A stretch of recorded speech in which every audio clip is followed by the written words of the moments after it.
Interested in knowing what those high draft picks bad teams keep asking for in trade, and what will happen if you go the J2 route drafting?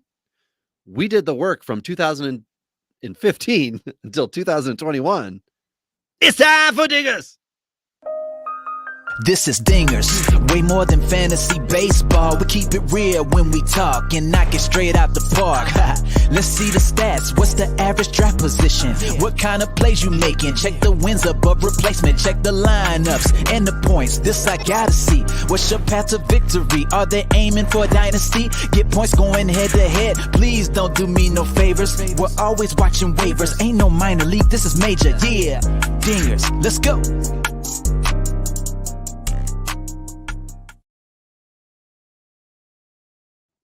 Welcome to Dingers, the only fantasy baseball podcast for smart people. It's not just Julio Rodriguez that wins you championships. That's why week in and week out we're delivering tips and strategies to help you live that straight up OG lifestyle.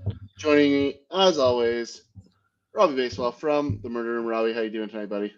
I'm good. I really struggled with the intro. And then I read it as I was being loud while the music played.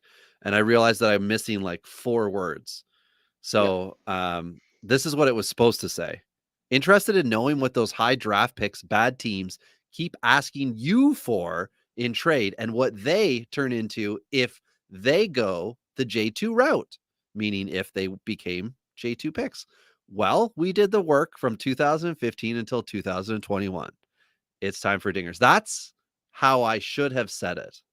That's much better than me like you baseball, young baseball guys, which is how it sounded, right? So that's a huge improvement.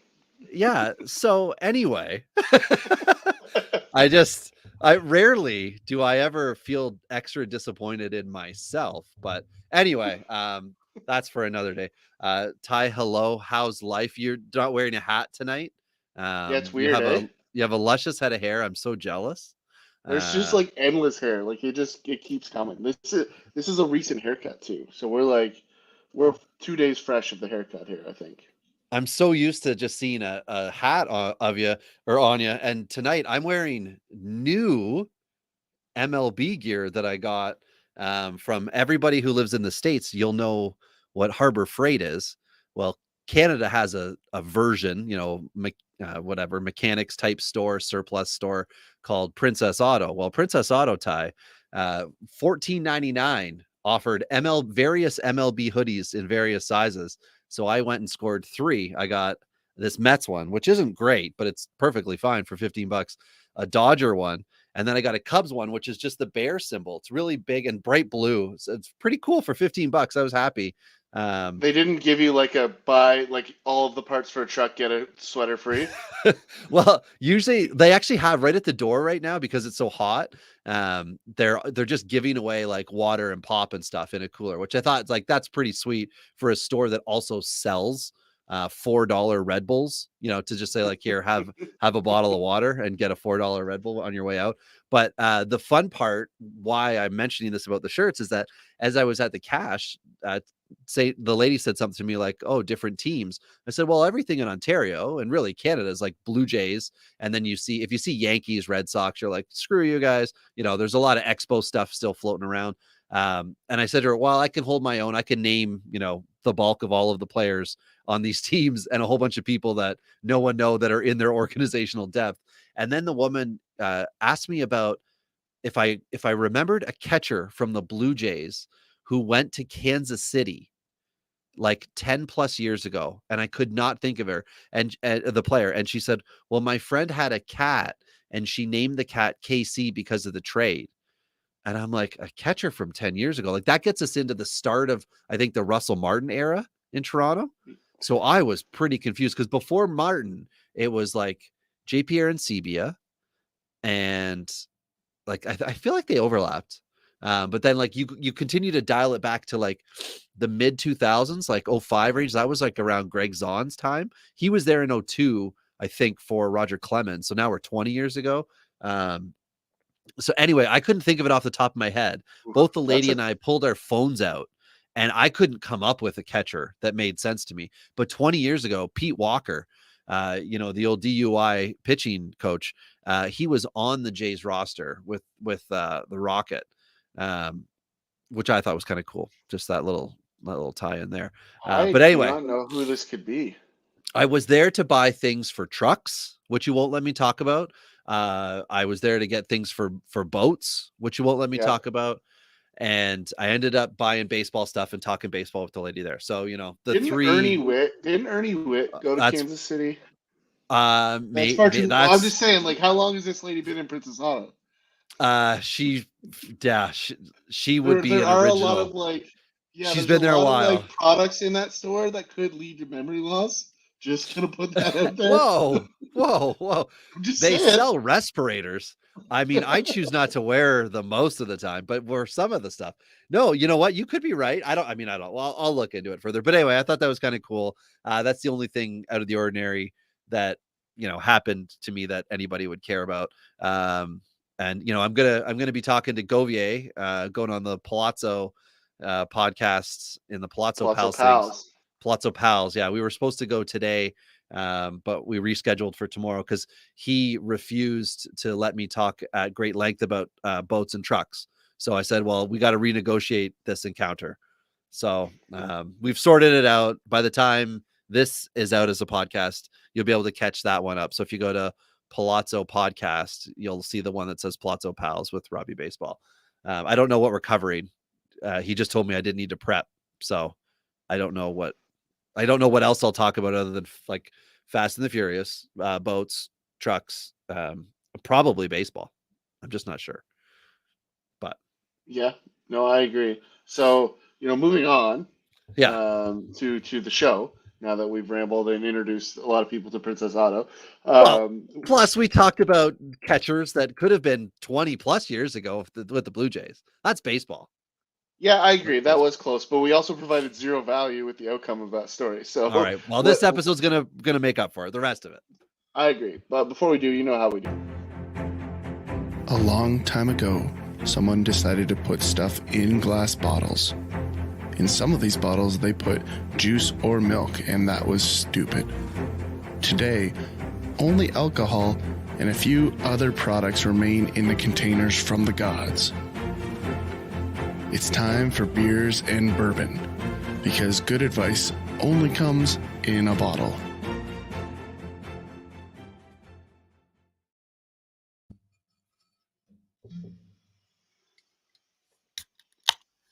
Do you want to hear a crazy thing that I just stumbled upon in this search for this catcher who has yet to be named?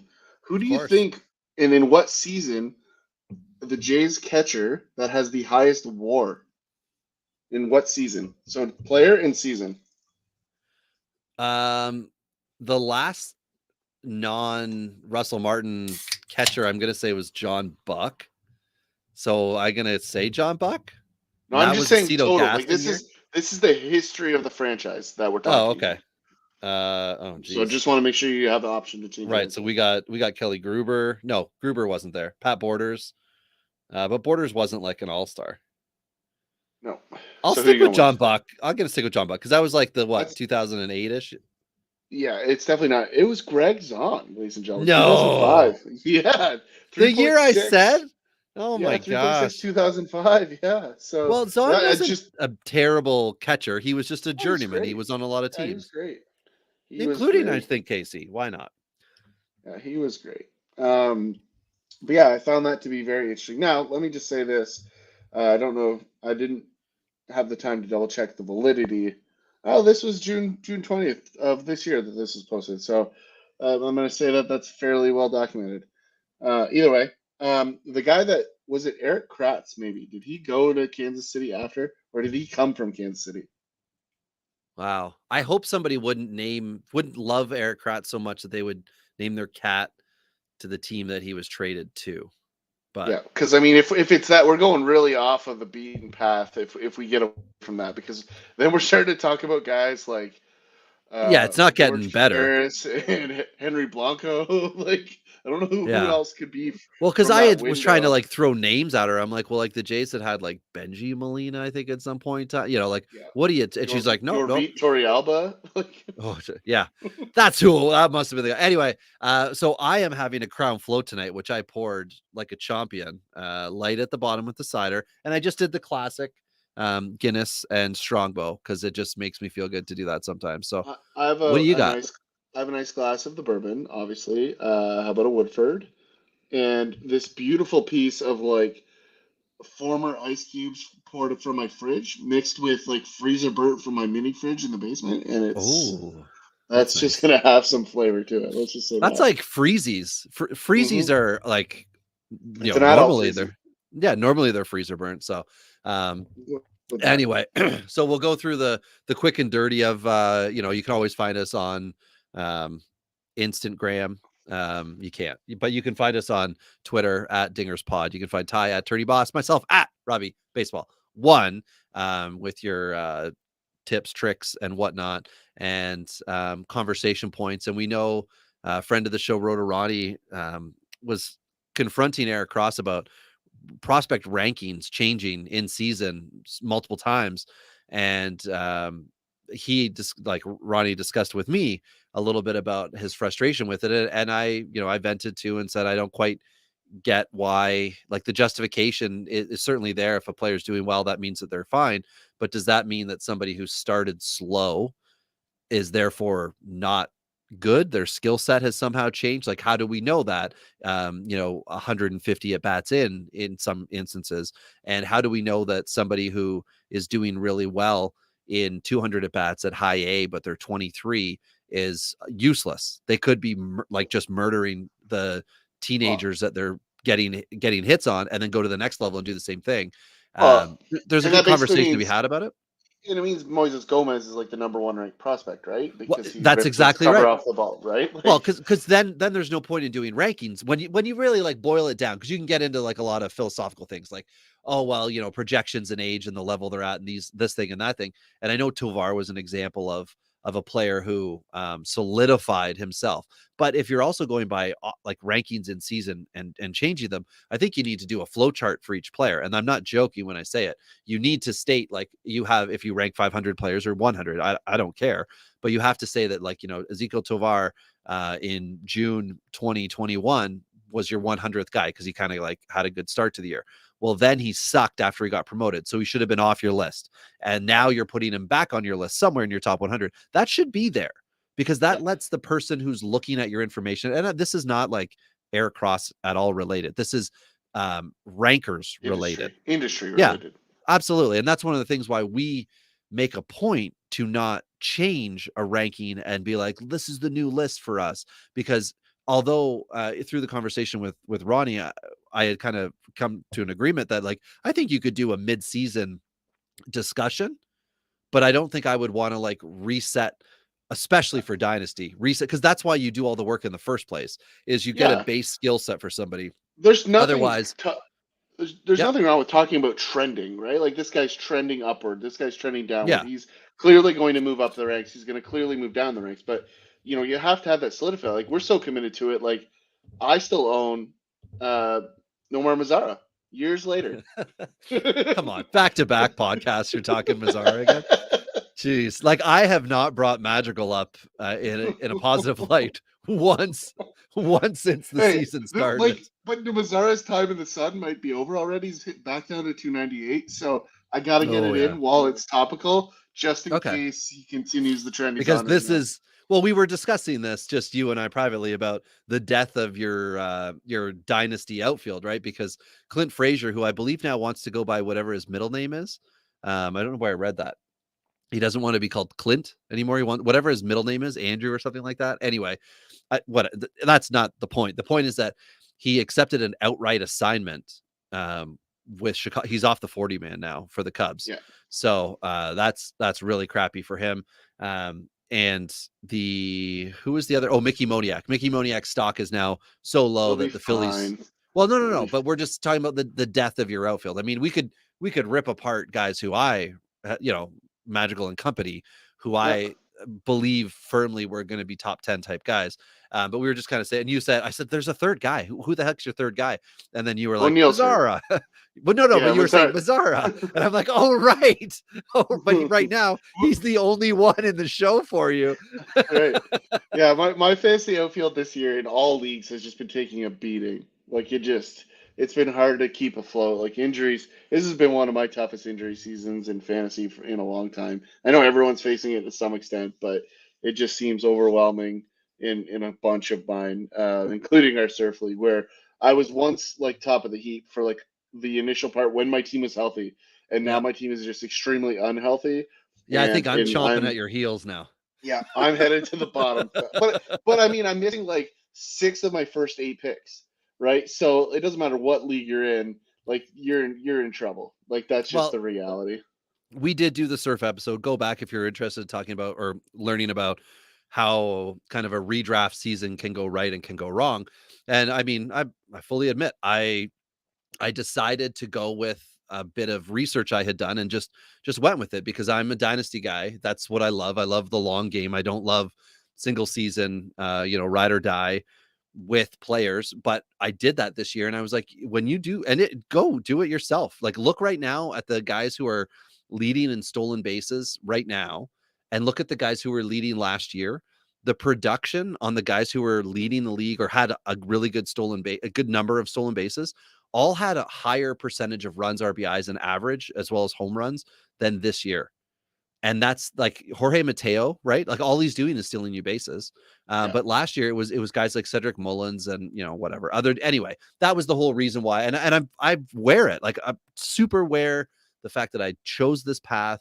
I screwed up because I took chances on Strasburg I just assumed come back and be a perfectly good pitcher. I drafted and dropped Daniel Hudson, who's turned out to be perfectly league average, like not at all an ace or anything like that. I just took chances on players who are really volatile and others who have just not produced. So, but that's not what we're talking about now. One of the guys, Ty, on your surf team is Kershaw.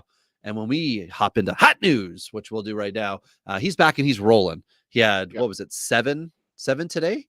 7 innings pitch or 7 Ks. Yeah. He did something with 7 quality start and the win also for Los Dodgers, which was great. My question to you, Ty, if you are trying to win now and you're in a contracts type league, it doesn't matter, whatever the dynasty keeper, would you pay the piper on Kershaw for the rest of the season? Yes, all day, every day.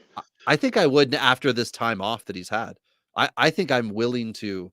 Yeah, but you say that like he premium. hasn't. Yeah, but you say that like he hasn't had time off in every season for the last 7, right? No, like, but because it's already happened. That's what I'm saying. Because it's not August and he's starting to have back and whatever issues, they're going to ease up in September. Like your playoffs, they're going to ease up on Kershaw. But it doesn't mean he's not still going to have 5 starts in September. He just probably won't have 6. I'm not so sure. Like they're pitching so banged up overall that I think they might be in a battle for the division by the last parts of the season. Like I know they're feeling out ahead right now. Like losing Mookie really hurts that lineup. Like he was carrying them, and they have some holes, and that's assuming that Gavin Lux doesn't continue to kind of climb the ranks as well. Right. But like I still think Kershaw's going to be a valuable piece. He always is. He might only give you 5-6 innings. He might only throw 85 pitches in those last couple of starts. To your point, Robbie. If they're pretty much they're going to be locked into the playoffs, let's call it now. But at the end of the day, like I'm still willing to take that risk on a guy that's as good as Kershaw is, just because even the floor is still valuable in every single format. Yeah, like for what you just said about limiting pitches and stuff down the stretch, 85 pitches for Kershaw can still put you into quality start territory. Right. Yes. He can just become efficient, very efficient. Like my boy, Shohei Ohtani, who, my gosh, him and Daniel Lynch had not really a pitcher's duel because Ohtani just like was a machine.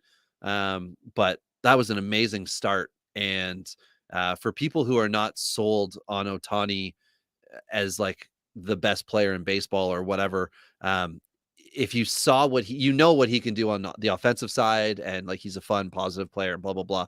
But for fantasy purposes, if I had to pick between Shohei pitcher, Shohei hitter, and like in some leagues, that's what I have to do because you can't use them like you're supposed to. We covered that part before, but I think I'd be picking pitcher Ohtani. If he had to have some type of critical injury that allowed him to only do one of the two disciplines, he has a leg replaced, so he's not going to run. I don't know, or an arm. I'm picking Ohtani to be a pitcher for longer than a hitter. Personally, I might agree with you on that appreciate the one. heck out of him. Yeah. My love for splitters. So like, I mean, you automatically are up my list when you throw a splitter. That's a fact. So yeah, I completely agree there. Jeter Downs came up and went down. Very Such fitting. a dumb 4, 3 strikeouts. I dumb don't call understand them. No, I don't think it is. I think that's one of those roster management moves where if we're going to expose a guy and get his clock started, let's do it to a guy that maybe has lost a little bit of his ceiling over the last couple of years. It's been ugly for Jeter Downs this season. So, I mean, this might also be just a moment of like, listen, you're out with the pros.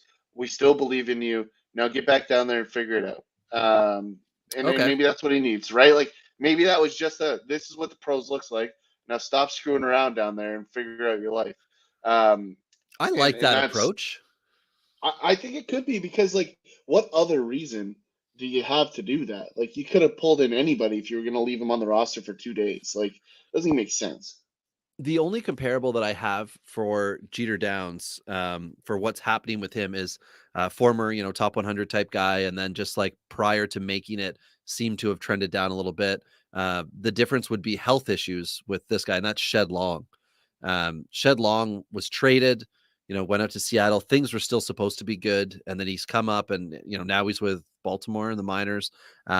Just didn't work out, but his was a lot of injury related and then performance. Whereas with Jeter Downs, it's just been weird performance. So, keep in mind really quickly though, there is one other thing here, Robbie, that I think is valid. And we talk about it a bunch, but the example you just gave is one, like you're moving from the West Coast leagues to the International League in the Northeast, right? Like there's usually almost always a very stark difference in pitching and ballparks, right? Like hitting in the cold in the spring is never ever good for a hitter, right? So this is one of my favorite like target techniques is I like to go get the guys in the spring in the Northeast that people are like, oh, this guy can't figure it out, he's garbage, see ya, right? So Downs went to that. It's still early. It's still early. He could still be a guy. So I picked him up in a couple spots just because the price was nothing. It was zero. And if he becomes nothing, cool. But the investment was worth what the upside could be. So I just wanted to touch on that quick. Yeah, that's a fair point. On a positive side of a promotion, Lenya Sosa of the White Sox was called up skipping AAA. Second notable that we've seen recent weeks. Michael Harris, who's hitting quite well with Atlanta. The power's not there with Harris yet, but for Sosa, he is 22 years old, 331 average, 384 OBP, which is beautiful, and a 933 OPS prior to the call-up with 14 dingers. Now, what's going to happen when you skip AAA pitching is you're not facing wily vets who can get you out with garbage. And to be fair, though, he is facing Baltimore, so basically still AAA pitching. I was gonna say he's in the AL Central, so there is going to be some junk thrown his general direction. Note the KC rotation. Unfortunately, I mean Brad Keller's doing fine, but there are basically what I'm getting at is there are opportunities for Sosa to still be good. I don't know how the transition's going to go, but I love to see that teams getting aggressive, and I think that's what some teams are going to do when they don't have deep systems. Then you get other teams like San Francisco, who does have a deep system, but then they go ahead and pick up over the last 2 weeks, Yerman Mercedes, and former White Sox now. And we all know the deal with Yerman from last year came up. And then since that demotion, that home run just sucked. And now he's in San Francisco as a reclamation project. Joining him, former Texas Ranger, Willie Calhoun. And Calhoun was traded for an MLB 26 type man. And I think the idea will be you send or leave him down, and he is there to work on a skill, whatever that is. And then San Francisco may just promote him. They might have the same kind of plan with Yerman Mercedes, where you want to see the good that they can do. And San Francisco and Gabe Kapler just like manage him if he comes up to just be a Lamont Wade Jr. type. Yeah, definitely. I mean, and that's you got to assume there's something here.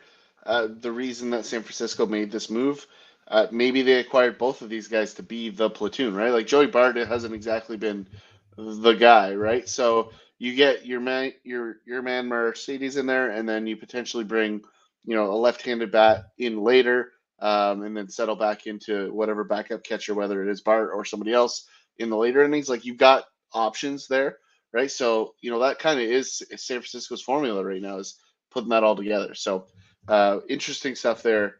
Stuff from earlier, Jeremy Pena in Houston, shortstop, rookie of the year candidate, out with a sore thumb. This is an interesting one. Sore thumbs always worry me, Robbie. Anything in the hands that's not like a clean break can look at Fernando Tatis Jr. There's lots of things in the hand that can cause impacts in fantasy value. Doesn't mean they can't go play baseball for the major league team, but it often hits prospect value or production value. Sorry. Next on the list, JJ Menohevich is the guy that came up in Pena's slot in Houston. A little bit of upside on the power. Probably not a lot of playing time headed his way. Probably more. It hasn't been so far either. Let me just check. I think last time, what was he at? He was at 11 at bats when I looked, and he had been. Yeah, he's still at 11 at bats. He's sitting on the bench, rotting. And this is a guy who is crushing AAA like homers for days. I don't understand how he doesn't just become a pinch hitter at some point in time. But whatever. Well, this could be the dangle trade for the starting piece that Houston probably needs to make a run. So that he could be that centerpiece of that trade going outbound, right? So Tyler Mahle maybe, right, would be an interesting one. Cincinnati, where outfielders go to die. I was going to say that would be very interesting if he could buck the trend, and then that power could go up. In theory, right? Not necessarily in practice, so everybody doesn't go crazy. Perfect segue to Cincinnati. You're welcome.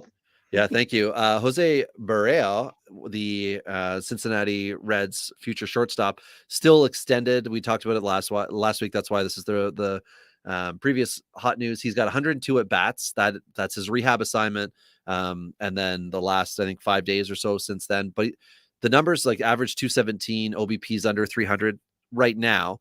But 5 dingers with those 102 at bats. So you're going to take that and you're going to try to see the trends moving forward in a positive way. But that's it for hot news.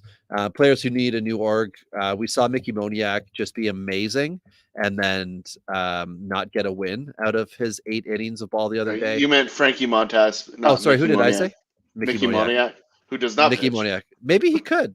Maybe he could pitch. O'Neal Cruz, who has been promoted, he threw a ball from shortstop 96.7 miles per hour. Did you not see the video? It was an absolute scene. I saw the whole, I saw it. It was beautiful.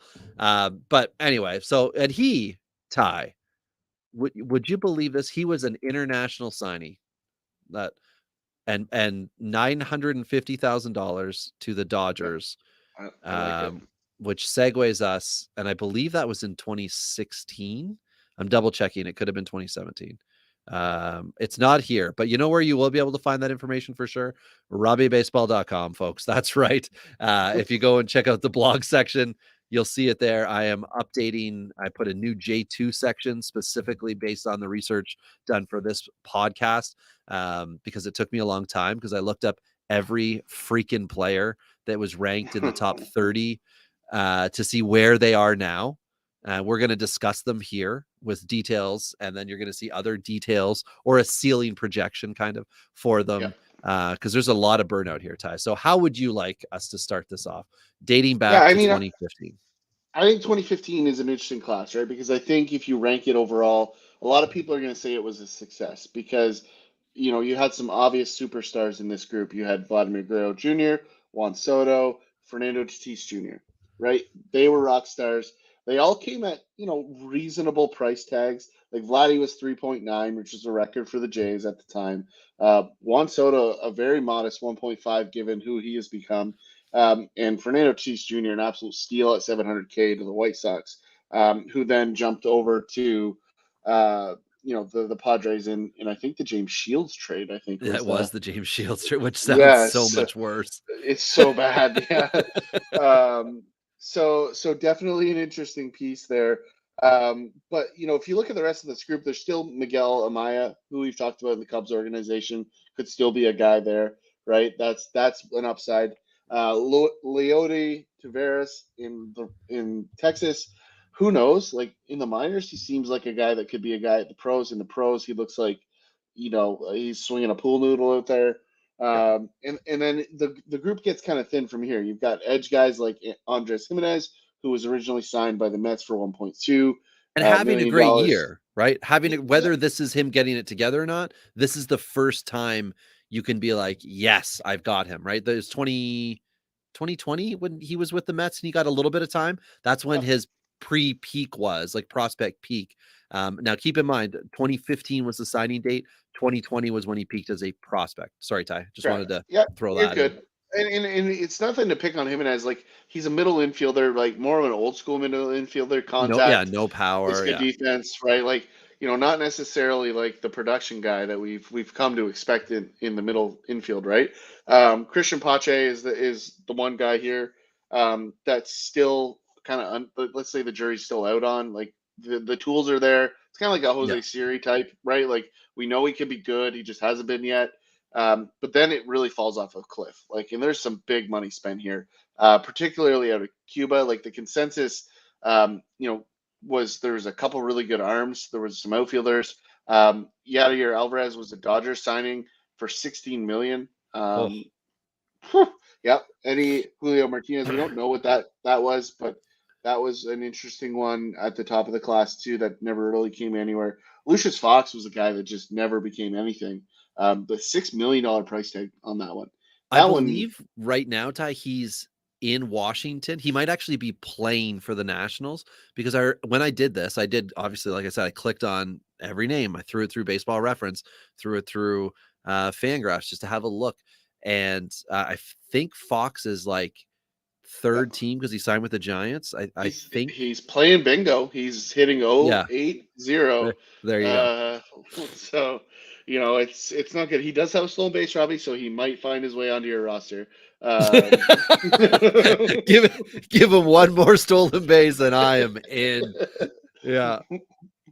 But yeah, and then there are other guys who were notable at the time. Starling Heredia also was a Dodger signing. Wander Javier, who was getting prospect hype, I think like 17, 18. It was one of those like, watch out for this guy. Sully Matissa power $4 bat. million though on Wander. Like this is the ticket, right? Because like I just want to pause really quickly there, Robbie, because we've already done a couple big ticket items, and this will be something we'll touch on through the rest of the episode here. But like this is what a lot of people do in these J2 drafts in the dynasty format is they go, how much did they spend? 100%. Okay, this guy was a lot of money, therefore I'm going to spend the first pick overall. The amount of people that probably bought Lucius Fox and were like, I cannot wait for this guy.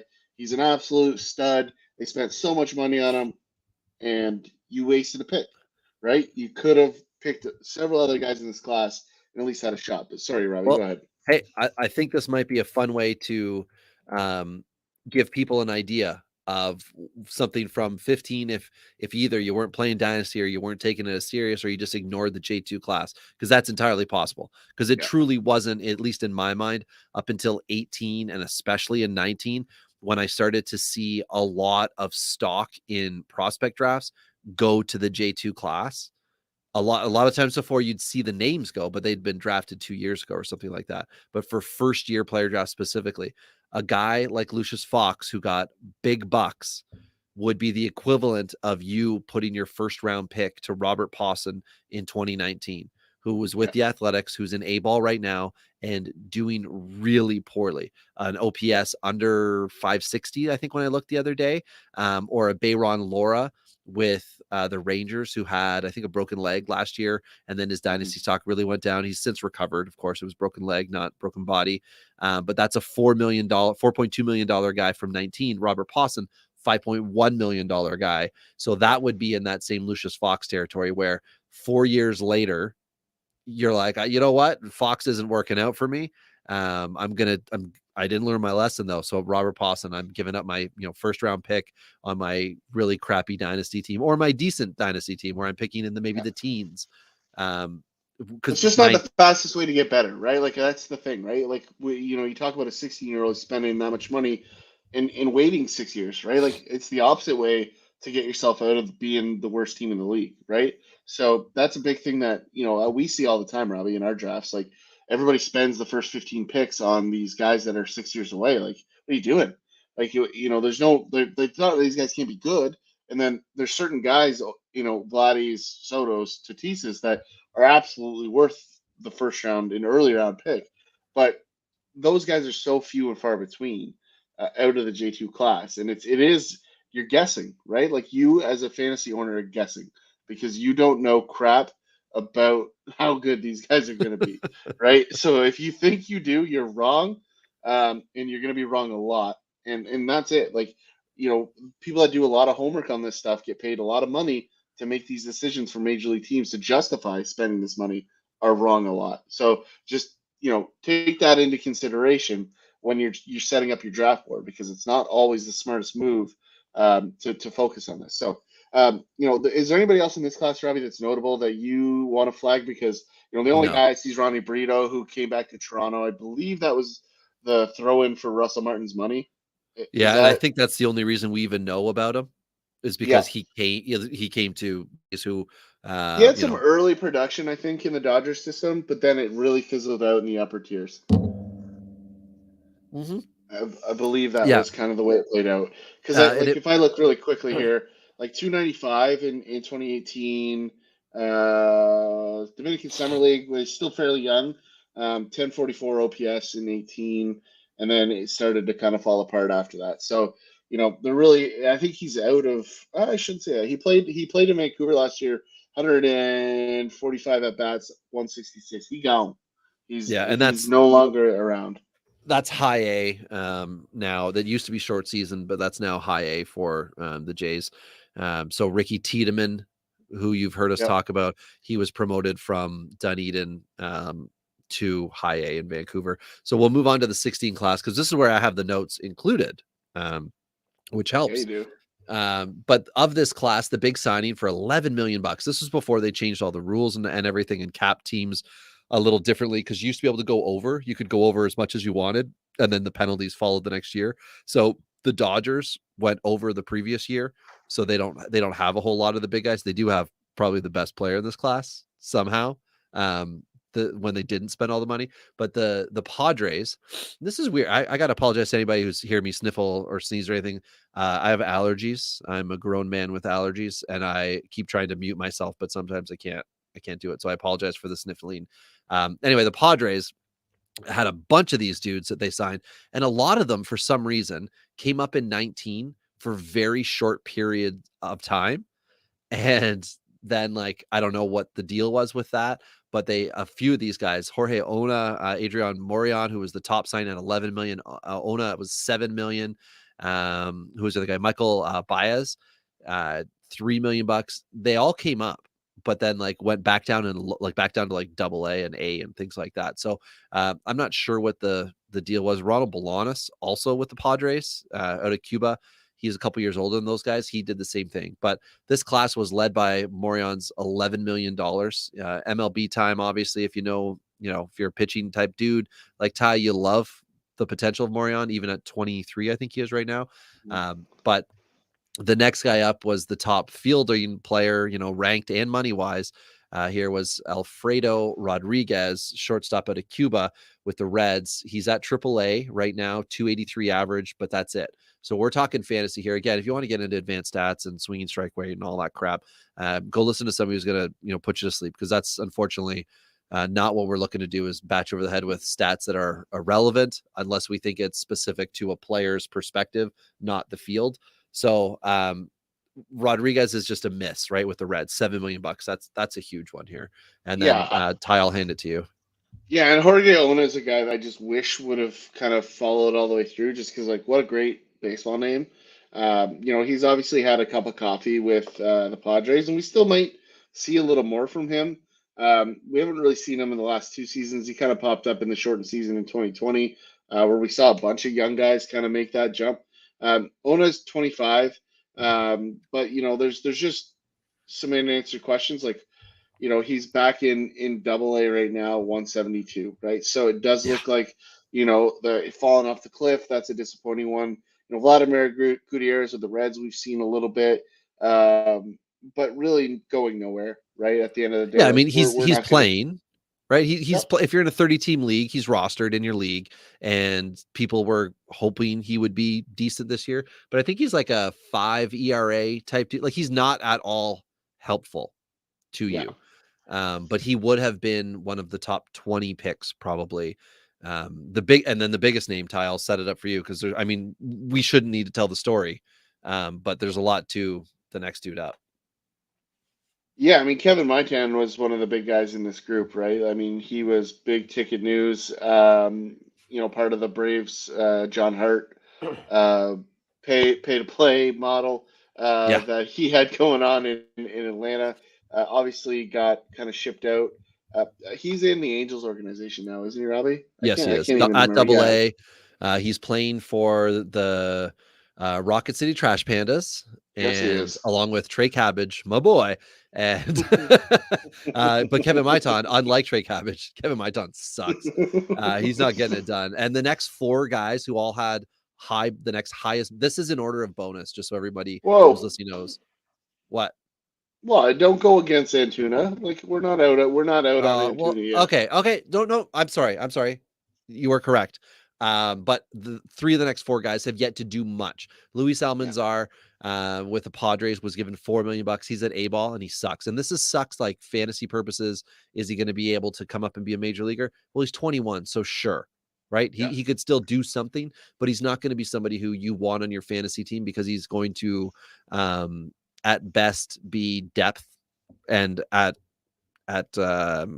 like extra best have a streak that makes him appear relevant.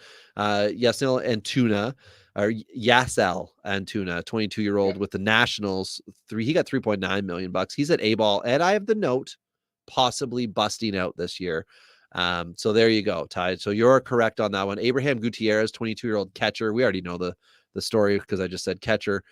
He's with the Braves, $3.5 million he was given. He's at A ball, and he's the league average guy at A ball. But 22-year-olds at A ball are not ideal. And then Lazaro Armenteros was a 23-year-old Cuban outfielder. These guys are always popular. He went to the Athletics.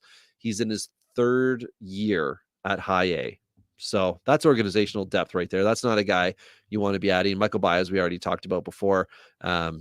He's at high A right now as a 26-year-old recovering from whatever injury it was this time around. He's just not doing it. He's not an asset. I don't remember what his percentage owned was on Fantrax. I'm also trying to figure out if anyone here has done the work. I'm curious because obviously I'm going to do the work. I just don't want to. I'll take an answer if it's provided.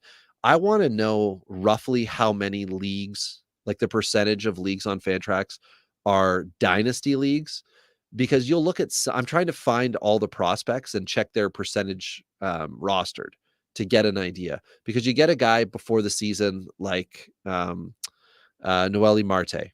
And Noelli Marte is rostered in every dynasty league. Of course he is. But he's not going to be rostered in redraft because there's no way he's going to play in 2022. I'm trying to find all those guys to get an idea for how many of them, which are basically, they won't play in MLB this year, but they're rostered. What's their percentage rostered on Fantrax, just to get an idea, right? If it says 22% and that's like across the board, I can find 20 players like that. Give me the names of the players that you think suit that at Robbie Baseball 1 or at Dinger's Pod. Just say the name of the prospect, and I want to try to figure out roughly the rostered percentage so that I can say 100% of Fantrax leagues. Because when I say 22%, that's kind of silly, right? Your dynasty league's not going to be like that. They're going to be gone in all of them. The only thing I will say, just jumping back slightly, Michael Baez could still be Oh a my gosh, late don't say inning arm. reliever. No, Yeah. could be a late inning arm. Like Yeah, he that fits is the hope. profile, That's it. Yeah. right? Like he fits the profile. Like I think the days of top prospect starter are over. Yep. But I will hold out hope. Like there could be a leverage arm here. So I just wanted to I think it's relevant. So I do. I agree. Yeah. I think that's where the turn comes, right? He's 26. He's at high A. They're probably trying to say, like, can you just beat everybody out here and then we'll move you, just start striking everybody out. The next guy here, Ty, Jonathan Machado, who got a 23-year-old Cuban who went to the Cardinals, $2.35 million. He's the first in a long list of guys from 16 and on who are MIA. So out of pro ball or out of indie ball with stats on Baseball Reference. So that's where I've looked to try to find these guys. But Jonathan Machado, who was given big bucks, so he would have been taken. Ronald Bolanos, we talked about before. He's now kind of depth switching over, I believe, to the bullpen full time now with KC. Am I going to say this right, Ty? I'm not. Probably not. Ciolna Perez. Oh my God, it's not even hard. It's Sinel?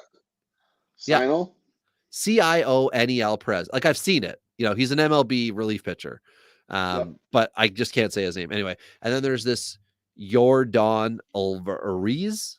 Is a 25-year-old Cubano outfielder, first base. I don't think he has any knees, but anyway, this is the guy. This is the guy, everybody, from this class who's had the most success. And he's not getting $2 million.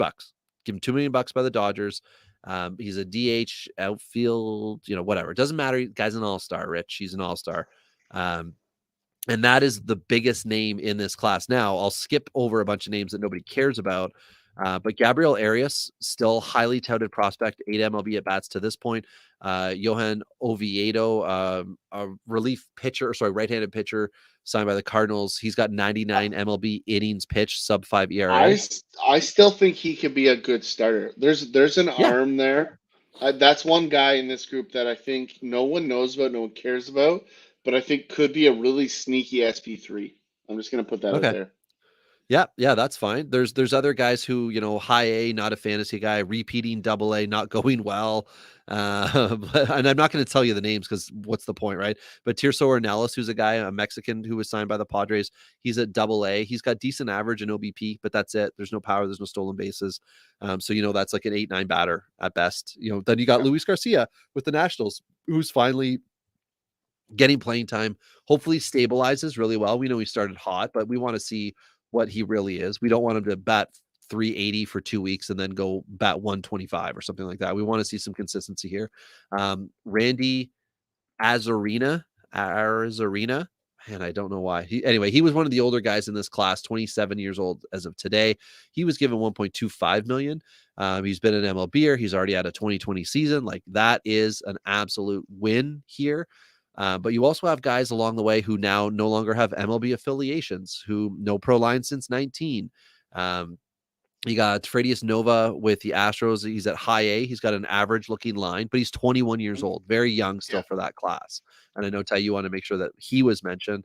Another interesting name right below him is 25-year-old outfielder Cuban with the Rangers, Yanio Perez, who's at double A, 2020 season, 290 average potential. Just, that's a guy. 25 years old at double A is not ideal. He's old for the level, but doing what he should be doing. And depending on what his background is, it could be that he's just steadily progressing. He's just becoming older. But the rest of the guys from this list, I mean, it's just a group of misses. Maton was ranked as high as 32nd by MLB.com in 2017. Michael Baez had time in 19 and 20. He's been at A, double A, post injuries. He's putting together 20 innings pitched right now, 270 ERA, 0.75 whip, and 23 Ks. That's to Ty's point about him potentially being able to be a relief pitcher. So that's the 16 class. That's before I think everything started to really hype up with these guys upon signing. And the reason is, and I'll hand this to you, Ty, if you just say 1, 2, 3, the 4 dudes in bold, I think everyone's going to understand. For 2017. From the 17 class. Yeah. This is when the game kind of changed, in my opinion. Well, yes and no. Like, I mean, there's guys here that are obviously studs. The hype game changed. Before they had ever done anything, they were already being, like Guerrero was one of those guys, right? He was going to be really good from the moment he signed. Then there were 2 years, like it was 16 wasn't a big deal. And then they anointed the next guy, and that was my favorite part of the Vladdy signing, though, is that it was preceded by his dad signing like a $1 million minor league deal. That's my favorite part of that whole signing. No one even thought twice about it. Like, Vladdy had retired, Vladdy Senior. He just randomly is like, I'm going to sign with the Blue Jays and play 30 games in the minors for $1 million and then bugger off. Like, that still to this day makes me laugh. But anyway, this group is dynamite. There is some absolute studs in this group. 2017, Wander Franco is a guy that signed, a very high end $3.8 million deal with the Rays. We all know the hype that's followed after him. Luis Garcia. Read the note I put on him because it's fun. Read the Wander other, Franco note. It says top 150 MLBer. Because that's where he is, everybody. All right, settle the hell down. Yeah, exactly. Yeah, like he's good, not great. Like I think we can all agree on that. And Luis Garcia, the other Luis Garcia here, had top 100 hype. He's having a very bad 2022 season. There's still a player there. Like I'm not ready to give up on him just yet. Still young enough at 21. And this is the thing with the J2 class, Robbie. We touched on it earlier. Like it's a 6-year window, right? Like minimum.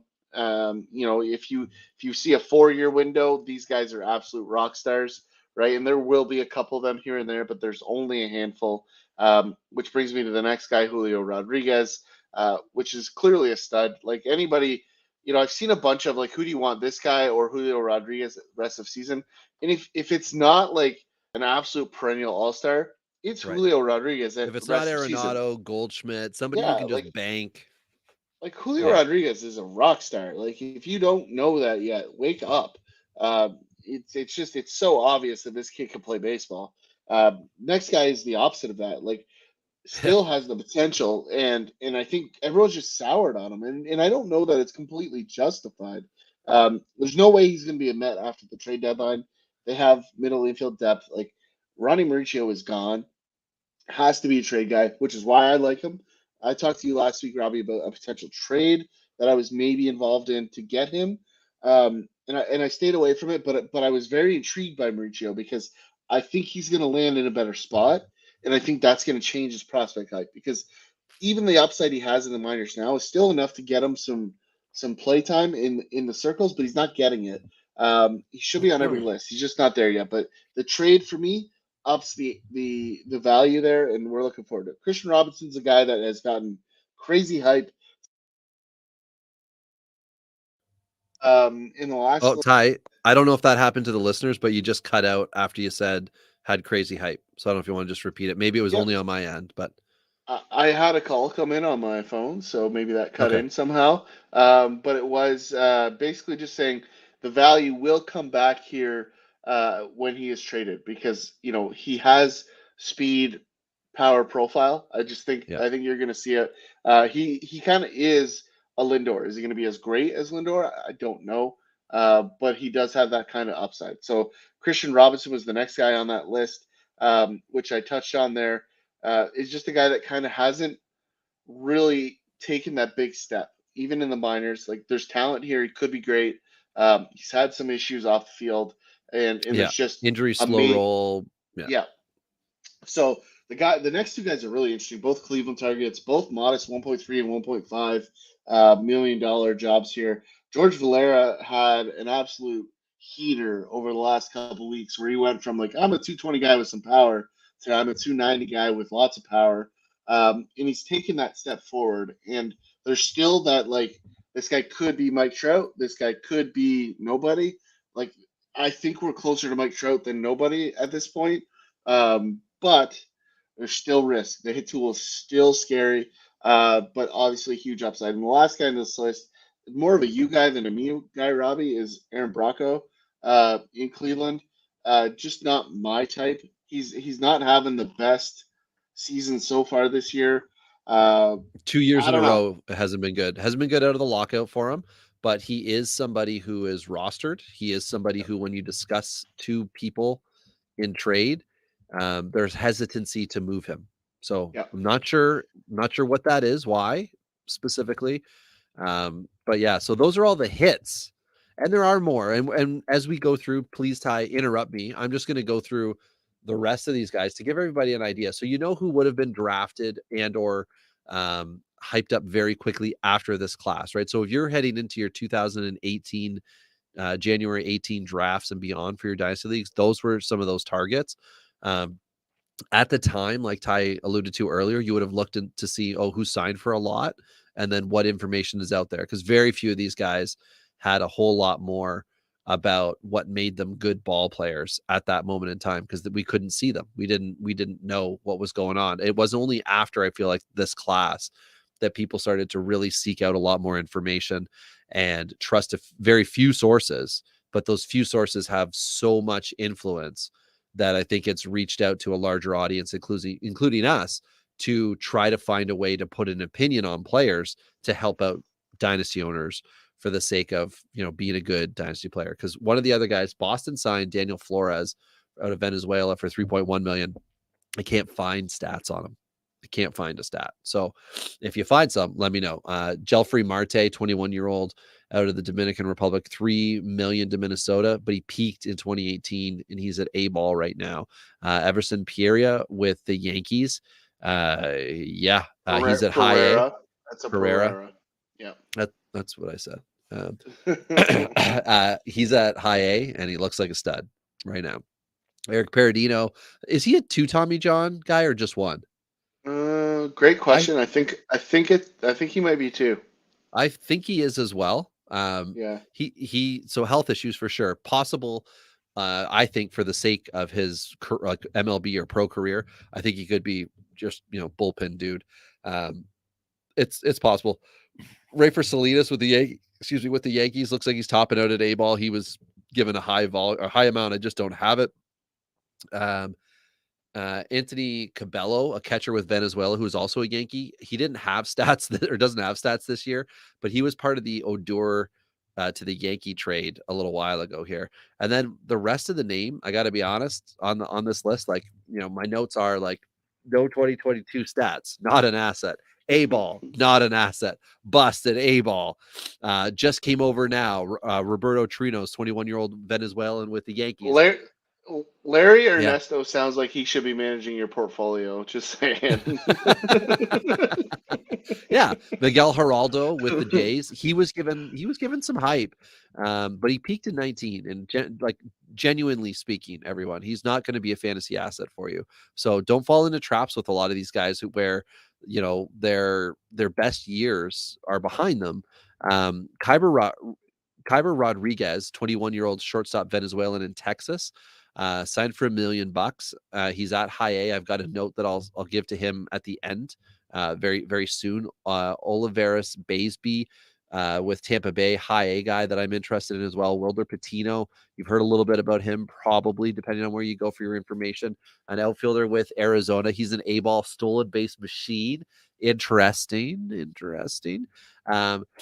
is one of the coolest names I've come across, Ty. Stir Candelario. Yeah, his first name is Stir. Like, Stir how is he not producing this podcast and beers and bourbon? But Stirs the drink, baby. Let's go. Yeah, absolutely. That's it. He's perfect. But the note on Rodriguez with Texas is that 70 grade speed. He's got a hit tool. He's going to be a high BABIP guy just because of that speed. So if you're looking at him on Fangraphs or wherever you're going to look, you're going to see BABIPs over like 320, 330. That's because he can do it. That's how he's going to be it. But if he's going to be a real MLB prospect, he's going to need to just have a lot higher contact. That's going to be his key to turn. If you start to notice the average going up, that just means he's making better contact with it. Currently rostered in 0% of Fantrax leagues. So there's a deep dive guy for everybody out there who's curious. So when we move into the 18 class high, do you know how many of these guys have made their major league debut as of tonight, June 23rd, 2022? 3? 0. All right, I just picked a number. Yeah, I could not find a guy who is yet to start. Now, Gabriel Rodriguez signed in this group. It would be expected that he could, would, or should be up, but he is not. So I cannot count him. Now, if I happen to mention a name and you're like, that guy did, my apologies. But at the time in which I did this, and again, clicking on and checking on players, it's possible I missed one of these hundreds of dudes that I have checked on, because a lot of them don't even get mentioned. But Ty, we let off, as all bad drafts do, or bad signing periods do, with a catcher, Diego Cartilla of the Dodgers. And we know the hype train on Cartilla, right? He's a good player. But again, a catcher, Marco Luciano, you know him, right? Giants are patiently waiting. He did that little dip, right, where people maybe took a step back on him. Was it last year? It was last year, right? Early last year, like a year ago. People were kind of having a little bit of doubt with him. Maisel Urbina with the Twins, Orvelis Martinez, who's now like a legit top 50 type dude. This guy, I'm gonna say this right now. Like Get ready for the homer out moment. No. Like he has something that some prospects just don't have, right? And if you watch spring training, which you know that I did, and then you know I'm gonna blow out Robbie's ear.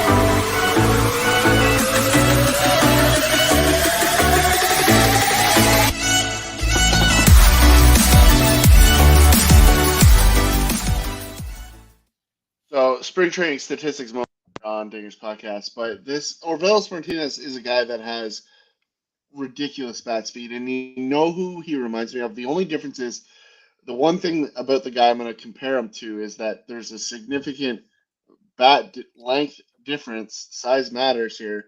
Evan Longoria always carried like a 34, which looked like a 36, just because of either the camera angle in Tampa Bay or the way he held that bat. But Orvelis's pull side reminds me so much of Longoria's peak turn. And I just think there's an absolute elite third baseman here. And you've heard me say this, Robbie, offline, online.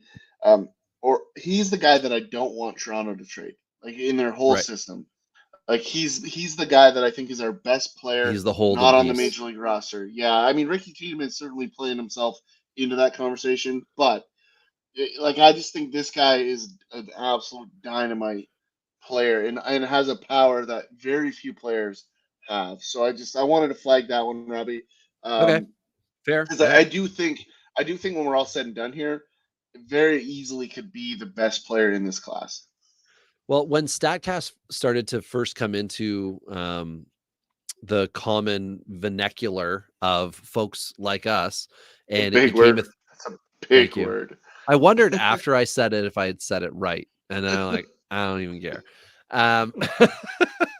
But when we all started to find out about that, especially thanks to guys like Jerry DiPoto, who are willing to just talk to media about what the team is looking at, he was talking about the fact that like Noelvi Marte and Julio Rodriguez hit the ball so hard. And after Jared Kelenic had arrived in town, how these guys all hit the ball so hard. Well, Toronto, Atkins was saying Orvelis Martinez hits the ball super hard.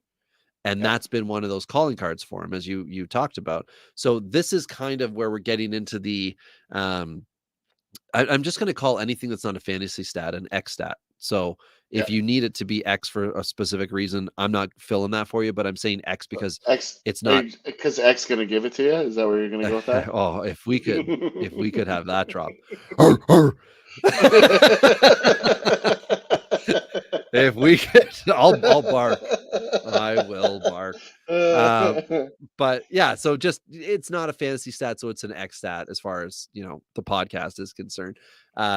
Though those are the things that we started to learn 4+ years ago about some players, not just, and like again, I'm not talking specifically about the 2018 class was like some kind of a turnaround class or whatever, but I think all of a sudden it was in 2018 when prior drafting you would stick to like the college guys and then you would take a chance on high school guys. All of a sudden the J2 class entered with a bang, and instead of taking a chance on 18-year-olds as the high school drafted guys, you're now taking chance on 16-year-olds. And of course your odds are going to go down that a 16-year-old who has a much longer path is going to be successful than an 18-year-old or a 21-year-old or whatever your college guys are. You're running into these 16-year-olds who have basically 6 years to get onto a 40-man or something ridiculous like that before you even really have to worry. And teams prior to all the changes with minor leagues in 2020 were able to keep players in the Dominican or wherever, just keep them off of U.S. soil before they had to start to count towards the 200 and whatever number of players MLB teams are allowed to have within their minor systems. So a lot of weird things have occurred with this. And that's one of the reasons why with a lot of the class from 17 and 18, they no longer have stats. They were released by their organizations after 2020 because it just kind of, even though they're like 19 or whatever, they just were not going to get it. It's a lot of the lower guys, not necessarily the players that we're talking about here.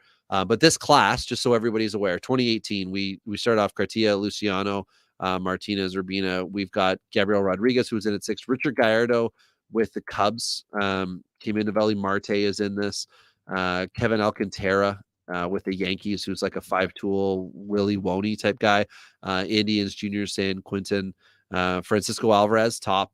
I don't know where he is on everybody's list, but he's a catcher. So, you know, he actually has like some actual baseball relatable skills. production upside. Like he just like, has not this just position baseball skills. where he's not going to be helpful. I disagree with that one, Robbie. Like he's one of the only catcher prospects that I will go the other way on. Okay. He had a little bit of a dip here, and everybody. This is like your Ryan Reynolds for me. It's like one of the few guys you'd go the other way on. What do you mean? Jesus. That's what I'd be saying too. So Francisco Alvarez is a guy that I will say I hate catchers in general, but he's a guy that I own in a lot of spots because I believe in the upside there. The next guy, Sandy Gaston, is an interesting one. Robbie, I know he was obviously a high ticket guy for a while there out of Cuba. We talked about the Cuban arms a little bit earlier, but Gaston's in a current dip, right? He's got I want to say he's like a 5.97 or something like that. It's ugly. Yeah. Yeah, it's ugly. He's in Charleston in low A right now. So room to grow, but like buy him now. He's 20. He is a big arm. He's in Tampa Bay. They kind of know what they're doing pitching. So definitely invest in Sandy Gaston. And guess what? If he's a bust, cool. But if you're going to buy him, he has an almost 6 ERA. Do it immediately. Interesting. Because again, Antonio Gomez was one of the, I think he was the second highest ranked catcher in the class, and he went to the Yankees. And, slow and steady, right? I mean, we're a long ways away for some of these guys, but Jose De La Cruz, who signed with the Tigers, that is not the Cincinnati Ellie De La Cruz, just for everybody out there. He's on the list. Alejandro Pie with the Rays as a shortstop, signed for 1.4. I'm not sure if he was traded or not. I do recall his name. I feel like he disappeared. I forget where he went though. I will check on him. The only other notable name is Luis Matos with the Giants, who we all know about now, and now there's starting to become some questions as far as him. Let's just see. I'm just looking. Jesse Sanchez with MLB. Don't you dare have a video that comes up. I'm just gonna have to exit out of that just in case. So I left links up on this just because when I put it on the website, I wanted people to be able to get any kind of a scouting report they could. So I just clicked on the link. So if you do that at work, but we're starting to see a pattern though, still, Robbie, though, right? Like we're talking about each of these classes. We're starting to see about 4, 5, or 6, right, out of each class. Of 30, minimum 30 names I've got here. Yeah. Yeah, but when we say 30, we're talking about like the big ticket guys, like the guys that get attention, the guys that if you look on the internet and try to decide who these guys signed, like to major league, or minor league deals or whatever you want to call these things, there's only a handful of them, right? And so there's many more that they spent, $100,000 on, $75,000, $50,000 on that you are harder to find, but they're out there. And sometimes those guys become pros, but the thing is, everyone gets lost in these guys. So you're starting to see like of 30, 4, 5, 6 is kind of the expectation of guys that are actually going to be impact players on your roster. So you have to be very, very careful when investing in this class. Now, so we get into 2019. Is there anybody else in 2018 you want to mention, Robbie? No, that's it. It's useless. So 2019, Robbie already mentioned Robert Posson, $5.1 million. He was a can't miss. He was a guy that everybody's like, I'm so excited about Robert Posson. He's going to be so good. And how did that work out? Right? Like, that's exactly it. Like, Jason Dominguez. I said it at the very beginning that Jason Dominguez was going to struggle. Cool, he's jacked, and cool, he hits a ball a country mile. But you know what? Like, that doesn't necessarily make you a Major League Baseball player. I'll be honest, Robbie, I haven't actually looked at him this year because I want to own him in 0 places. He's got 7 bombs, 31 RBIs, 13 stolen bases, 259, 789 OPS at low A. That's low A, right? Yeah. So, like, the best player ever to play baseball, as per the prospect reports. Well, a 1-1 in drafts 3 years ago. That's the way to look at it. And I wanted to do this, Ty, because I forgot to do it. I had it set up for 15, and I meant to do it as we went on. But I have to interrupt us right now so that I can include it. Because I wanted to do this from 2015. We missed it. So I'm just going to start us here at 2019. So we talk about the fact that you need to be careful. You need to, do X, Y, Z, all these things that as a fantasy player, you just have to be super careful with. But the 2019 MLB draft results, I plugged it in and I don't know why. I just got a whole bunch of filler when I had the stupid thing up. Why is it say how many players were drafted? What? Just give me the list. I had the freaking list pulled up before I had to restart my computer. Oh, technology. Let's see. So we had Adley Rutschman just debuted, right? Mm-hmm. By contrast, we have Jason Dominguez at low A ball for J2. Bobby Witt been playing all year. Andrew Vaughn been playing for 2 full years with an injury. JJ Bleday leading AAA in the International League, I believe, in dingers right now. Riley Green just called up. CJ Abrams, he's been up. Nick Lodolo, he's in Cincinnati. I think that's a reasonable reason why he's not up. Why? Well, no, he's been hurt. He was up. His last start was phenomenal. Nick Lodolo is a guy you want to own if you don't know about Nick Lodolo. So Josh Jung, injury. Shane Langoliers, crushing it. He was traded, but crushing it. Hunter Bishop, it's a high school guy. Alec Manoah, 2 years in the show. Brett Batty, high school guy. So what I'm getting at here is you are already seeing, and George Kirby was the 20th pick in that class. He's been up as well. You can see from the drafted MLB to the J2, obviously there is an advantage to picking a college bat. They're going to be closer. They're older in age or whatever. But if you're superstar shopping, you have to consider where you're going to put those draft dollars or those picks of yours, because even in 19 class, comparing some of the top guys from the 19 J2 class to some of the names I just mentioned in the amateur draft, like you're getting buried. If you picked Luis Rodriguez from the Dodgers, if you picked Bayron Lora, Eric Pena, Giddy Cape did not sign that year. He signed a year after. But Emmanuel Rodriguez with the Twins, he's an interesting guy that I think we mentioned on a previous pod, or he's at either way, he's at AA right now and doing really well. But he's one of the guys who's the highest up in this class, and he's at AA right now. And that's it. Like Andrew Lara is somebody with the Nationals, a pitching prospect that people love in the international class, but he's at A ball. You have to be really careful with the long road development here. And I'm using this 19 group specifically because you can look at somebody who's had injuries and has still made their way to AAA, like Corbin Carroll, who was a high school drafted guy. The advantage of the MLB drafted players versus the J2 guys is immense. Now, over time, the J2 guys might have the highest ceiling, but it hasn't played out that way. Like Acuna was from the 2014 class. He was given $100,000. Gabriel Moreno and Alejandro Kirk were both from, I think it was the 16 class. I couldn't find it before we started recording, but combined, they were under $100,000 for the two of them. So there's a ton of talent to be found as things pick up. I think, what we're trying to say is if you're considering, because we're going to talk about the 2022 class in the next podcast, but if you're considering this, just really, be aware of the likelihood that you are going to just have to set it and forget it. Because one of the guys from this 19 class that after everything was said and done and players started to kind of come over and scouts started to get their eyes on them, Hedbert Perez became a breakout from this J2 class. He was given $100,000 signing bonus, not on any of the top 30 lists, right?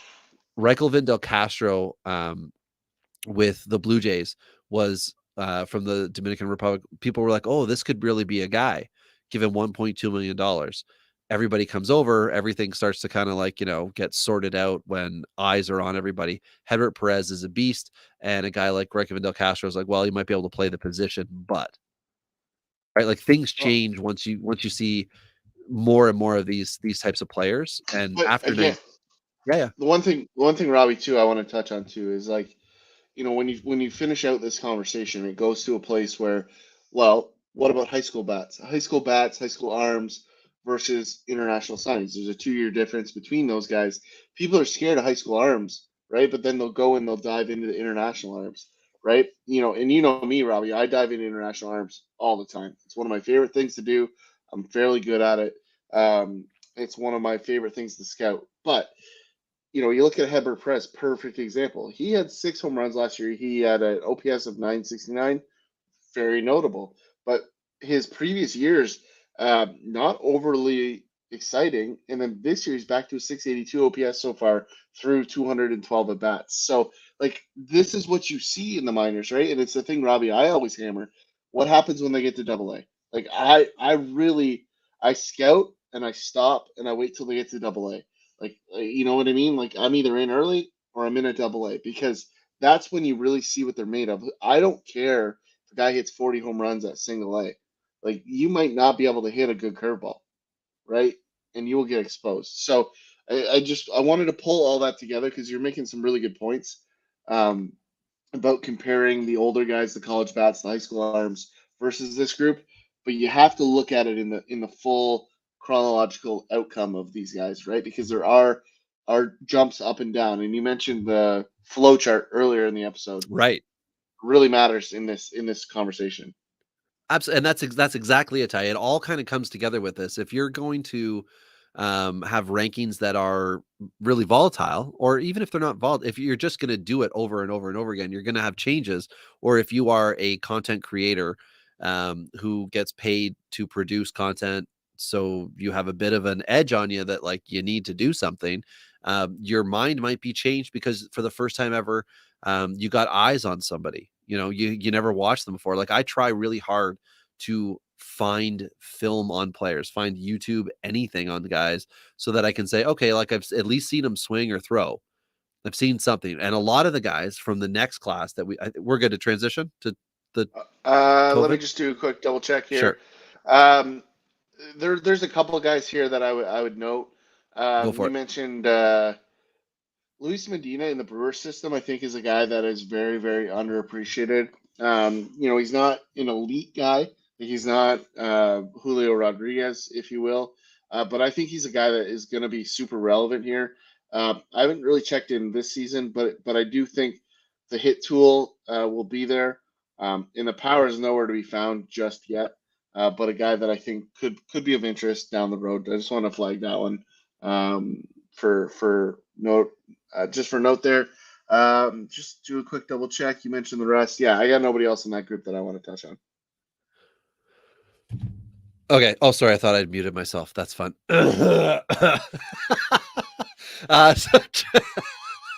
You will not edit that. Transitioning.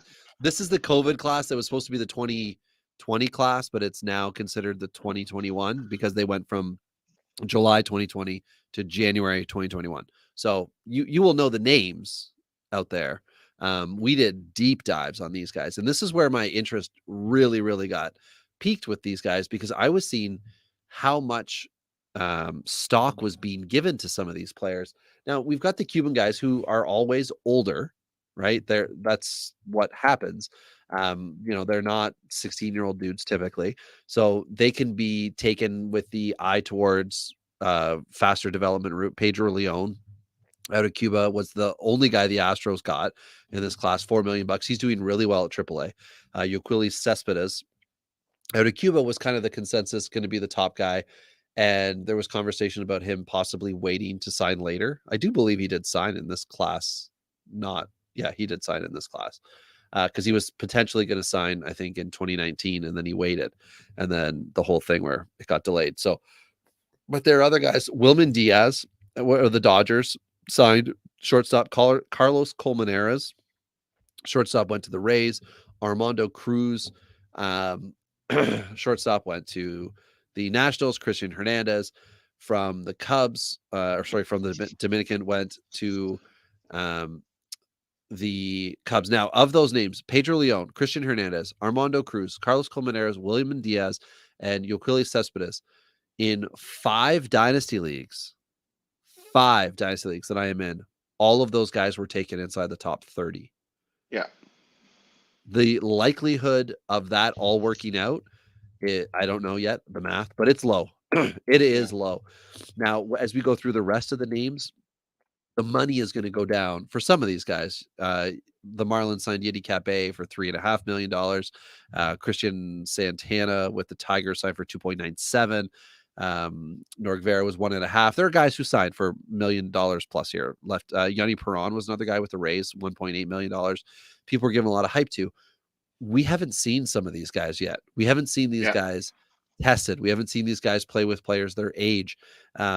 It's such a long road. And this is the recency bias that I think we can now discuss, where you look at some of the guys from the 2020 draft class, which we don't need to like do the Zach Veen thing, right? But we see top 10 prospects. There should be no reason why Christian Hernandez with the Cubs is a top 20, top 30 guy. There's no reason Carlos Colmenares should be one of those dudes. Armando Cruz should be one of those dudes. We can go and look at stat lines for them. It's just way too early.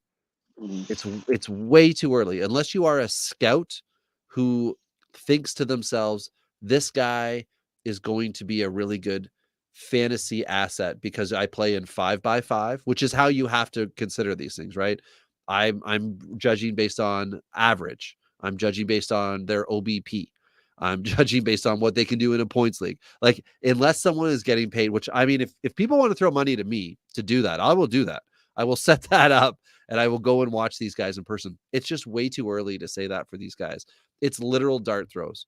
You're picking names, organizations, their previous successes or failures, and it's from there. It's just like, wait, but we've talked now about guys from 15, and then 5 years later, guys who have signed a year ago now, and it's crazy to think that like we have so much dynasty stock locked up in some of these players, Ty.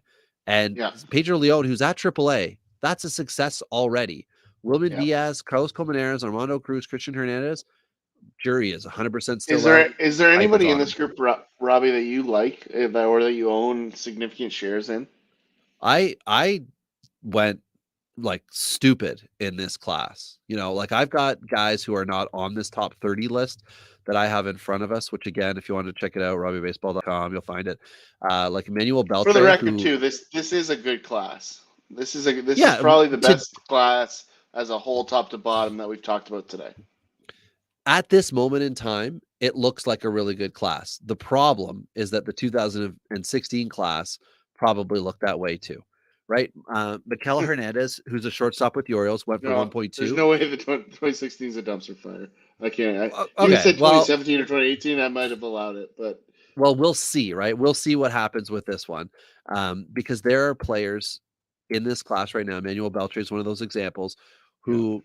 There's a ton of video you can go and watch and go and see what's going on with the guy, but he's got a long road ahead of him, and he's not going to be rushed by the organization because he signed at 16.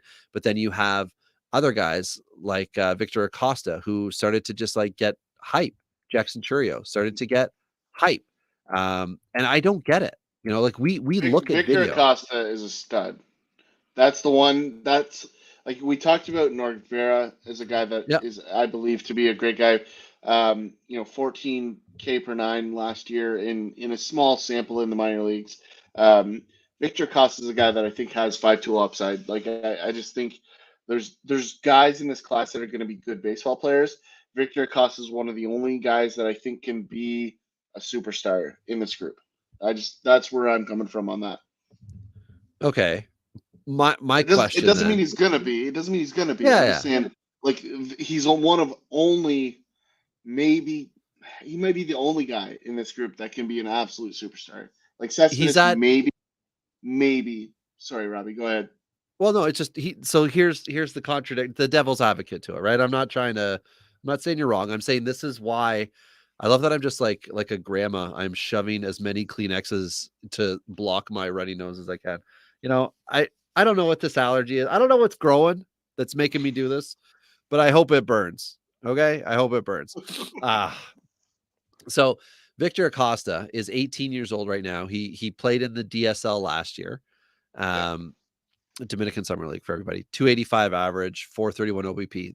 If you're not watching how he plays and you're like looking at a stat line, 285 doesn't sound great, but you have to look at like what kind of averages are in the DSL. But but a 431 OBP is amazing. And I think we did talk Yeah. a little bit about DSL last year for the sake of, covering everything. But now he's come over, and it's only 31 at bats to this point in time. One dinger, one stolen base, on a 129 average. So now he's got to learn. Now the work starts Yep. for Victor Absolutely. Acosta.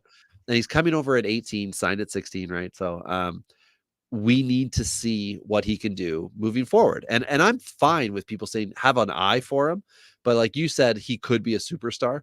People could Yeah. go nuts for something like that, because I would say pre-draft, if you looked at how people were not, I shouldn't say people, if you looked at how rankers were talking about players, I would say Manuel Beltre was being forgotten about. I agree. And that this had nothing to do with him signing with Toronto and us being Canadians. That's irrelevant. There's so much video I could watch on Manuel Beltre. I could Yeah. find nothing on Daniel Vasquez, who signed with the Royals. I could find nothing on Dylan York, who I believe, a Cuban shortstop, who I believe is the guy who ended up signing with Colorado. I think that's right. But there are certain guys, Denzer Guzman with the Angels. I was like, oh wow, he could be really good, because I watched video on him. I looked at the fact that he got a $2 million signing bonus, so his name was in front of me. But it was beyond that. What can I actually do to put eyes on him? And then if you go out there and you look right now, like, you've got to slow roll these guys. The problem is that Dynasty has changed in a I'm going to say a negative way, where a lot of Yeah. value is put on the name and the signing bonus, and that's it. And one of the things I that think I it's do. positive, Robbie, because we can take advantage of it. But Okay, that's yeah, but well, I guess my thing on the negative side is that they're rostered. They're not free, where you can go pick them up or draft them the following year. right. So that's where they But other cost guys money. are but like look at our TDL league, Robbie. Like I have a That's rebuilding team in that. $100 league per year for everybody who's curious. Yeah, and I have 2014 a league. rebuilding in that league because I got blown up injuries, pandemic, etc. So like my roster had to be stripped down for a number of reasons. But I've rebuilt a bunch of things. But in this year's draft, I had 2 first-round picks, and because of this like recency bias to the J2s and to other things, I was able to get Brady House and Khalil Watson in the first round, right? And we talked about Right. Khalil Watson last week or the week before, but there's that's the bias that can happen. Like anybody that argues that Brady House and Khalil Watson isn't better than 2 guys on this list is lying to you or doesn't know what they're talking about, right? So like there's a chance that 2 guys on this list could be better. The logic says the other 2 that I just mentioned are for sure the safer bets. That's always your better option in fantasy baseball. Just it always is. Yeah, and I mean, we've talked about the J2 class, and I think this is what we covered a lot prior to this particular group here. Was this is superstar shopping? You're not going Yes. out here looking to fill your roster with Armando Cruz, Christian Hernandez, Pedro Leon, Yedi Cape. You're not going to fill your roster with those. You're hoping if you drafted 5 of these guys, whether it was like you traded up or you did whatever, you're hoping that in 3 years, one of them is a top 5 consensus overall prospect. That's what you're doing. And there's no faulting anyone for doing that. What I don't like personally is that people are going nuts and just looking at like, how much did they get? Okay, I'm going to draft them. Yeah. And they don't do anything else. One of the things that I like to do with the MLB draft, and I talked about this with Mike Jarvis with Pittsburgh and Jackson Glenn with Pittsburgh. I'm like, oh, they signed for nothing. And then I'm just like curious. So I look them up and I look at what's going on. I look at some video on them. I'm like, oh crap, these could be ball players who just kind of broke out in their draft year here. So I'm interested in them, and I picked them up in a few places, and neither of them have converted even like their good 2021 pro debuts into 2022 success. Well, that's fine. I didn't draft them first overall, but these guys, these guys are going to be your high picks. So I think it is a dangerous game. You need to look at the landscape, and I would again say follow us, check out what we're doing with prospects, because we'll continue to mention J2 guys as they come up. Because on this particular list, there were a bunch of Seattle Mariners who I drafted in different places who are now starting to get a little bit more hype on them. They weren't high signing bonus guys, but thanks to my love of the Mariners, I found, I think, 4 dudes that are not on this list that I roster in a couple of leagues. Yeah. Well, and ultimately, like, you have to listen to people that know what they're talking about, right? Like now, a lot of the content creators out there are going to give you tips and hints, right? But those aren't like they don't necessarily know what they're talking about. They're putting themselves in a position to talk about these guys. Like Badler's a great example. Like Badler's a phenomenal content producer, right? He's saying these guys are interested in this. These guys are great. The industry says this. The scouts say this, right? He may know what he's talking about, but he presents it in a way that others have given him, what to say, right? Great way to protect his brand. I appreciate it. But, that if you take that to the greater community, no one else is doing that. Like Badler's a professional, right? There's very few that are giving you these sort of information that are like, hey, be cautious, or this is what, kind of saying that this is what other people are saying. And it's very much what you hear is these guys are great. Now, there's guys we all love, right? We mentioned several of them tonight. But, if we look in this group, we can see the hit and the miss at the pro level. None of us are that, right? So we can only watch patterns. That's what Robbie and I do a lot. We look for patterns, we look for consistencies, and more importantly, we look for inconsistencies. And that's how you win in your formats. But the last class, Robbie, are we going to dive into 21-22? No, we're going to save that for the next one. Now, I said, I mentioned the name Dylan Yorg out of Cuba, and I said, I think he signed with the Rockies. He did. He signed in the next class with them. Okay. So I think if we want, I don't know if you're at all ready for this part of it, but I can give the teaser and say the two players that of this class I roster the most of without Yeah. any context, and that can be our teaser for the next one. Cool. The two guys that I roster the most of tonight, Tony Blanco Jr., an outfield prospect who signed with the Pirates, and Dylan Yorg, Rockies shortstop. Those are the two guys I have the most shares of. Yeah, Neither that's one are in the top couple names. hold on. I saw my guy, but I don't know where he went. Oh. The one of the guys that, and this is we talked about earlier in terms of my love for international pitching arms. It's one of my favorite things to scout. Oh, that's right. I remember you. Yes. So Jarlin Susana, right-hander of Dominican Republic, signed with the Padres for 1.7. Is a guy that I love. Definitely a big power arm potential. We got a long way to go still with that arm, but we've seen a lot of success in the international market with the Padres, right? Like that is a notable. We just talked about inconsistencies and consistencies. The Padres have hit a lot on J2 guys, right? So there's definitely some like notable success there that you absolutely need to pay attention to. So that's the one that I would pay a little attention to, that I know I've got parts of. And to be honest, Robbie, like just because some of the ways that I drafted this year, I don't have a lot of shares with the rest of this class. Like I didn't touch this one as much, and frankly, I don't like it as much overall. And it's partly because the same reason that you mentioned earlier. Like the last class prior, I've got a lot of eggs in that basket, right? So a smart player is going to balance that, right? They're going to say, listen, I spent in the J2 the year before. So two things. One, I want to pair players that are maybe at a high school or college that are going to be available in the same kind of windows. So my team is better overall when they come together. That's what good dynasty building is. But on the flip side, just risk, right? Like if none of those J2 guys hit, you want to have some safe college, tools that are there to balance that out. So for me, I definitely did that in the last year. I balanced it. I went for some of those. Weirdly enough, I went for high school a lot in the last draft, Robbie. Which But previous history, it says you're screwed, but we know that we don't draft based on what's happened in the past. We just keep that as a tool in our heads that, okay, so the average first round high school drafted player has like a 15% chance of, exceeding rookie eligibility, whereas a college player has a 33% chance.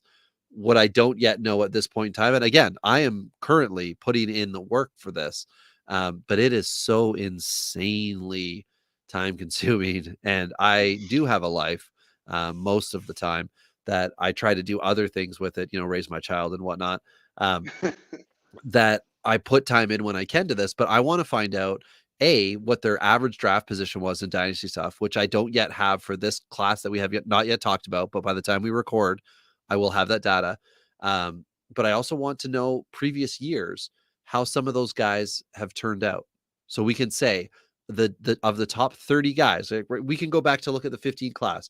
Of the top 30 guys, 7 of them you might be interested in rostering 7 years later.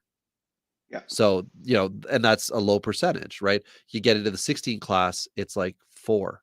And then that's stretching to say 4 because you're not really interested in a lot of them. But anyway, you get the idea, right? It's very low percentage guys. It's the lowest of all of them, but it makes sense because you're drafting either guys who are supposed to be a year or two away in Cubans, or you're drafting 16-year-olds who have a ton of tools, but they're 16-year-olds. And one thing I want to leave people with today is we've talked about the hype train around the J2 market has really exploded in the last couple of years. Adding to that, the thing I've seen, and the reason, part of the reason I shifted my draft strategy last year is I've seen the progression in the high school athletes get a little more pro ready, right? And that's a change from if we go back to the drafts you and I have talked about in the pandemic year, in the research we did during that time, we were still talking about underdeveloped high school athletes, right? Right. They're mentally ready now, they're physically ready now. We've seen this in other sports, so there's definitely a body of work to take it as it is. I think that's going to be a trend. I think we're going to see a lot of high school athletes move quicker through the minor leagues, and that traditionally it's really only been the J2 athletes that we've seen 19 and 20-year-olds, right? We haven't seen a lot of high school guys go that quickly, right? So I do think that is going to change a little bit, and it's not going to be high frequency, but I just wanted to kind of drop that in. That's something to pay attention to. While all of your peers are spending in this market, there might be opportunities elsewhere, and that's what we wanted to try to walk you guys through tonight. I think it's a good way to look at your strategies. Look around you, not necessarily just what's in front of you. Yeah, definitely. I mean, I've had a lot of trade talks recently, Ty, in the leagues where I've got a league I'm 10-0, then I've got a league where I'm 4-6, in particular, and in those leagues you can trade picks. I've got a lot of conversations that are on the go right now in the league where I'm 4-6. A lot of the teams that I'm talking to want my top couple round draft picks because they want to be able to turn it around to do something with that draft specifically, right? They want an asset in name only.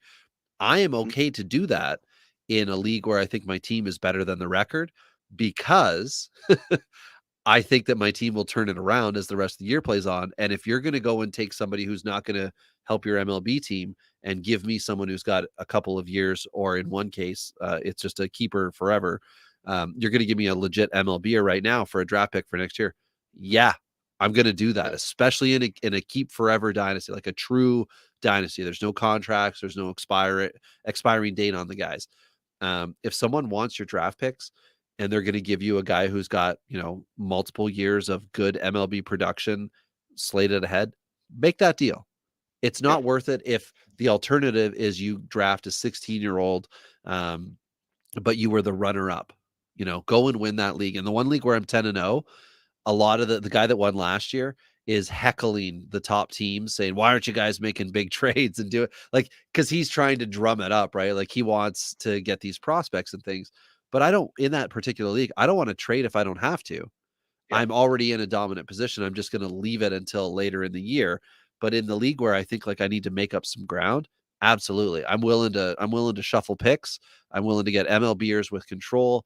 And if you want to put your weight as the guy who receives my draft picks into J2 guys, that just means you're going to let, someone else with a higher percentage chance of helping me sooner fall into my lap with later picks or something to that. Exactly. Degree. Yeah. And that's the big lesson from tonight. So if you hung on for the hour, 40 minutes, that's the takeaway that you should have. There's lots of good value in all the guys we talked about tonight in some level, except for the guys that are out of baseball.